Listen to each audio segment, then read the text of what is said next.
Bismillahirrahmanirrahim. Allahumma salli ala Sayyidina Muhammad wa ala ali Sayyidina Muhammad. Walhamdulillahi Rabbil Alamin. Alhamdulillah anak-anak sekalian, hari ini kita bisa melanjutkan mengaji kitab Safinatun Najah.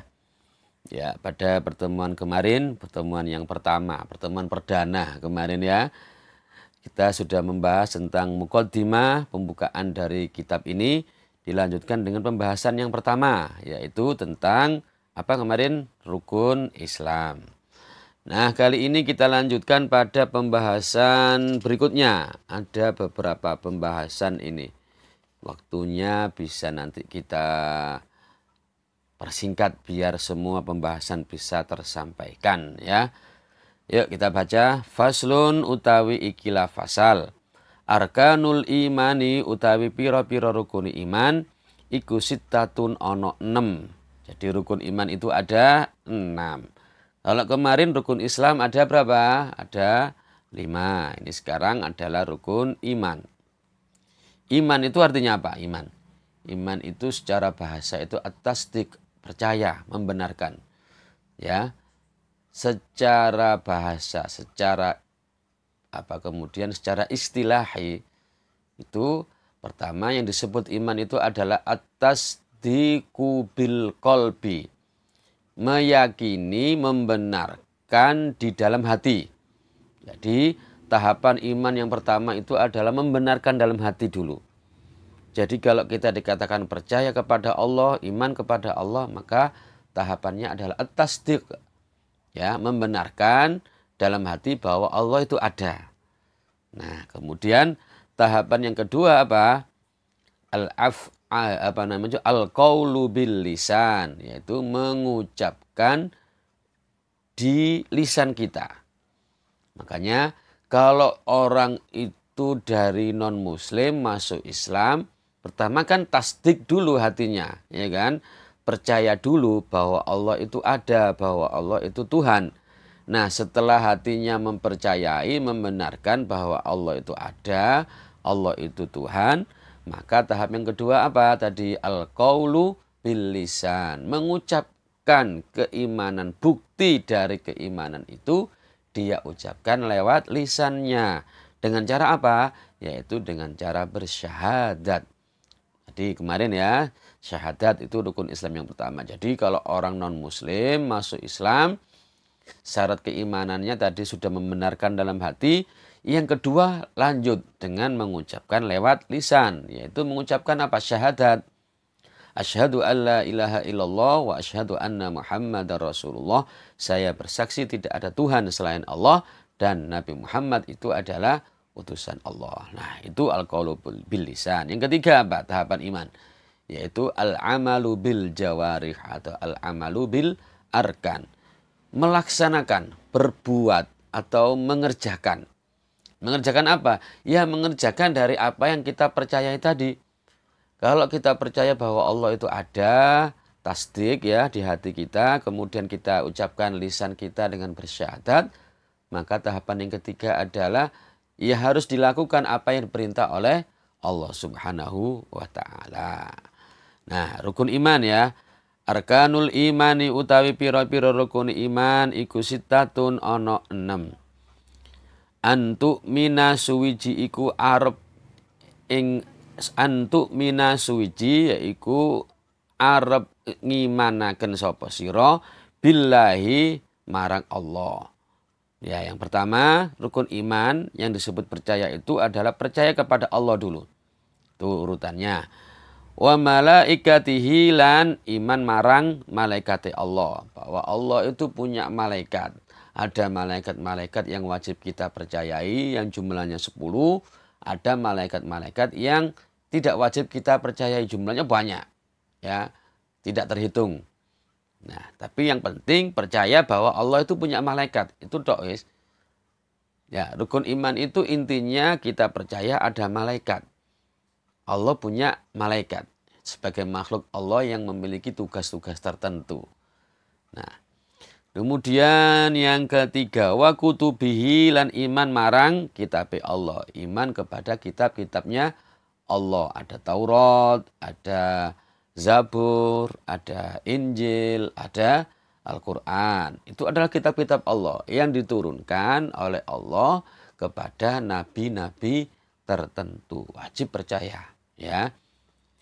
Lanjut berikutnya warusulihi lan iman marang piro-piro utusane Allah. Rasul itu adalah utusan. Samping Allah punya malaikat, Allah punya kitab, Allah punya rasul. Nah, urutannya kenapa kok malaikat, kitab, rasul? Jadi malaikat. Allah mengutus malaikat. Malaikat itu membawa risalahnya Allah, ajarannya Allah yang tertuang kemudian di dalam kitab sucinya Allah. Nah, kitab suci ini diturunkan kepada siapa? Kepada rasul. Maka urutannya gitu ya, Allah, malaikat, kitab. Kitab itu diberikan kepada rasul. Nah, urutannya. Terus kemudian kelima ya, wal yaumil akhir lan percaya marang dina akhir. Nah, keenam, ini saya jelaskan. Keenam, wal qadari lan iman marang qadari Allah, kepastiane Allah, kepastiane Allah. Khairihi bagus-baguse qadar, wa syarrihi lan olo-olone qadar minal iku minallahi ta'ala saking Allah subhanahu wa ta'ala. Jadi begini ya, urutan rukun iman secara singkat kita jelaskan, urutannya adalah Allah. Allah itu punya malaikat yang malaikat itu memiliki tugas-tugas tertentu. Di antaranya adalah menyampaikan wahyu. Malaikat siapa? Malaikat Jibril ya. Nah, malaikat Jibril ini menyampaikan wahyu. Wahyu itu dari Allah yang berisi risalah yang tertuang dalam kitab suci. Nah, makanya dari malaikat urutannya baru kemudian kitab. Nah, kemudian kitab itu diberikan kepada siapa? Harus ada penerimanya. Jadi bukan malaikat yang langsung menyampaikan ajaran Allah kepada manusia. Karena apa? Ya karena beda makhluk, beda jenisnya kita. Manusia dengan malaikat itu secara jenis makhluknya beda. Malaikat itu makhluk gaib, tidak kelihatan.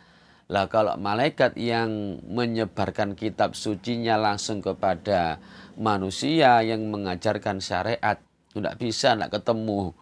Ya, tidak bisa ketemu kan kita dengan malaikat. Tidak semua orang bisa ketemu malaikat. Makanya dari malaikat itu membawa kitab. Kitab itu disampaikan kepada rasul. Rasul inilah yang kemudian mengajarkan, menjelaskan isi dari kitab tadi. Nah, isinya kitab apa? Wal yaumil akhir. Yang penting dari isi kitab itu adalah percaya kepada hari akhir. Hari kiamat maksudnya ya. Semua inti dari ajaran kitab suci itu bahwa kita harus percaya yaumul akhir itu ada. Hari kiamat itu ada dan nanti ada hari kehidupan di akhirat. Itu penting. Ya, anak-anak ya. Jadi dalam Islam ajaran tentang adanya hari akhir itu sangat penting. Artinya bahwa kehidupan kita ini di dunia bukanlah kehidupan yang sementara, bukan kehidupan yang selamanya, ya, kehidupan yang sementara. Nanti ada kehidupan di mana? Di hari akhir. Artinya bahwa perilaku kita, apa yang kita lakukan, apa yang kita ucapkan haruslah tujuannya kita ingat hari akhir itu ada. Nah, di situ nanti hari akhir ada. Makanya kemudian yang keenam itu harus percaya kepada apa? Qadar, qada dan qadarnya Allah. Ketentuannya Allah. Ya, artinya Allah punya ajaran yang dibawa oleh malaikat yang itu dikumpulkan dalam sebuah kitab suci. Yang kitab suci itu disampaikan kepada mana itu? Rasul, penerima kitab suci tadi ya. Yang di dalamnya isinya yang paling inti itu adalah iman percaya kepada hari akhir. Nah, di terakhir rukun iman kita harus percaya terhadap qada dan qadarnya Allah, takdirnya Allah. Nah, ini yang penting ya. Artinya bahwa kita nanti di akhirat itu keputusannya bagaimana itu sudah kewenangan dari Allah Subhanahu wa taala. Percaya, sudah percaya itu ketentuannya Allah. Nanti di akhirat kita apakah termasuk orang yang bahagia? Nah, semuanya kan kepingin bahagia ya. Semuanya kepingin bahagia. Apakah nanti di akhirat itu kita termasuk orang yang tidak bahagia? Itu qadarnya Allah, keputusannya Allah, sudah ketentuannya Allah. Dan itu wajib kita percayai. Nah, ya wajib kita percayai. Ini ya, itu rukun iman. Jadi sebuah kita diajak oleh Syekh Salim tadi, rukun iman itu seperti ini urutannya. Ini adalah akidah, ini adalah usuluddin, bahwa di akhir itu kita harus percaya kepada qada dan qadarnya Allah Subhanahu wa ta'ala. Kita lanjutkan fasal yang berikutnya. Faslun utawi ikilah fasal. Wa makna la ilaha illallah utawi maknane kalimat la ilaha illallah. Maknane apa? La ilaha illallah iku yaiku la ma'buda ora ana zat ingkang disembah, atau la ma'buda ora ana pangeran kang den sembah bihaqqin kelawan hak fil wujudi ing dalam wujude illallah angin kejaba Gusti Allah Subhanahu wa taala. Jadi maknanya kita mengucap la ilaha illallah itu apa artinya?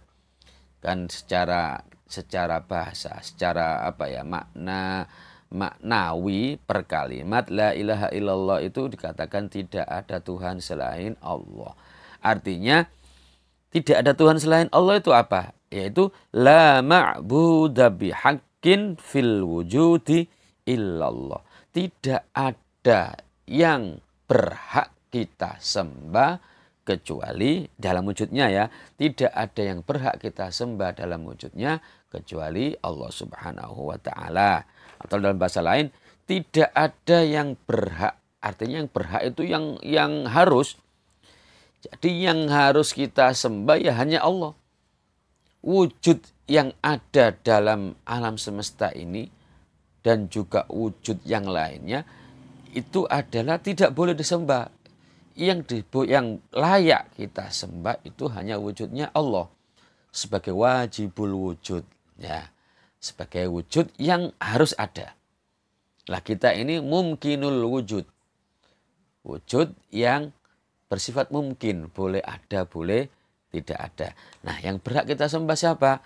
Artinya yang berhak itu yang benar. Yang benar harus kita sembah itu siapa? Ya Allah. Loh kenapa ke Allah? Ya Allah yang menciptakan kita.